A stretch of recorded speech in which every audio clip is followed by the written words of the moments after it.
କହୁଥିଲେ ଆମେ ସରକାରକୁ ଆସିଲେ ମଦ ବନ୍ଦ କରିବୁ ଓଡ଼ିଶାରେ।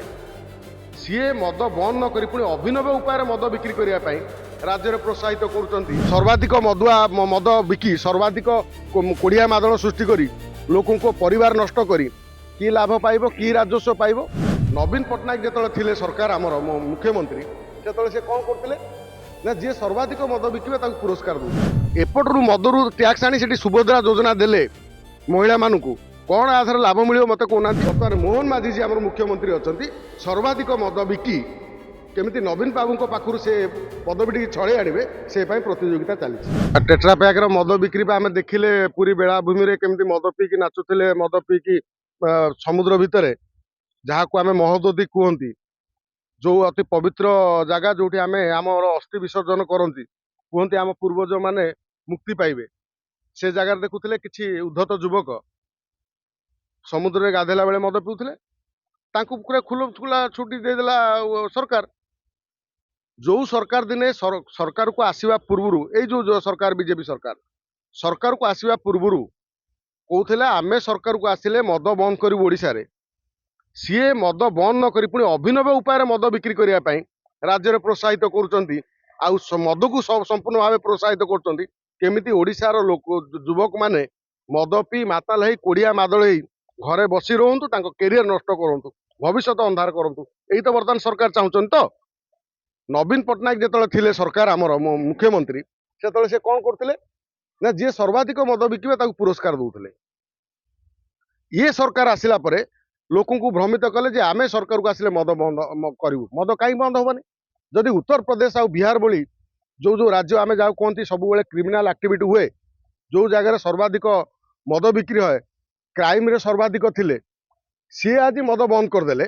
ଅନ୍ତତଃ ଓଡ଼ିଶା ଗୋଟେ କୃଷିଭିତ୍ତିକ ରାଜ୍ୟ, ଯେଉଁଠି ଓଡ଼ିଆ ଲୋକମାନେ ସର୍ବାଧିକ ଚାଷରେ ବ୍ୟସ୍ତ ଥାନ୍ତି।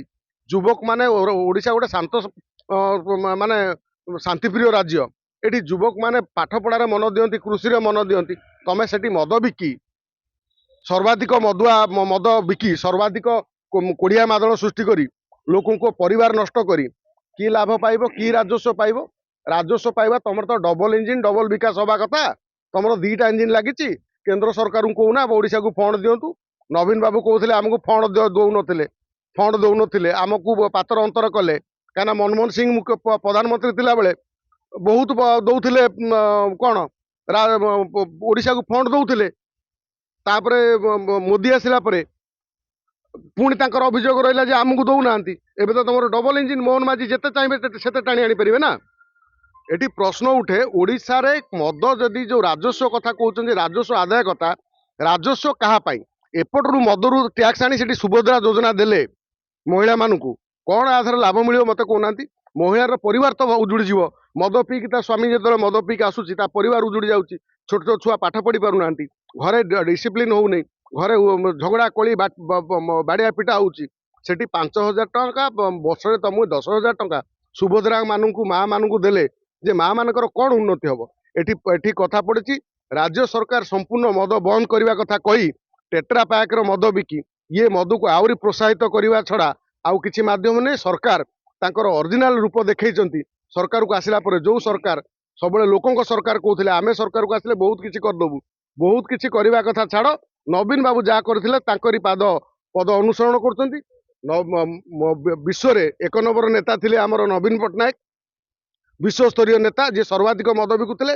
ବର୍ତ୍ତମାନ ମୋହନ ମାଝୀ ଯିଏ ଆମର ମୁଖ୍ୟମନ୍ତ୍ରୀ ଅଛନ୍ତି, ସର୍ବାଧିକ ମଦ ବିକି କେମିତି ନବୀନ ବାବୁଙ୍କ ପାଖରୁ ସେ ପଦବୀଟିକି ଛଡ଼େଇ ଆଣିବେ ସେ ପାଇଁ ପ୍ରତିଯୋଗିତା ଚାଲିଛି।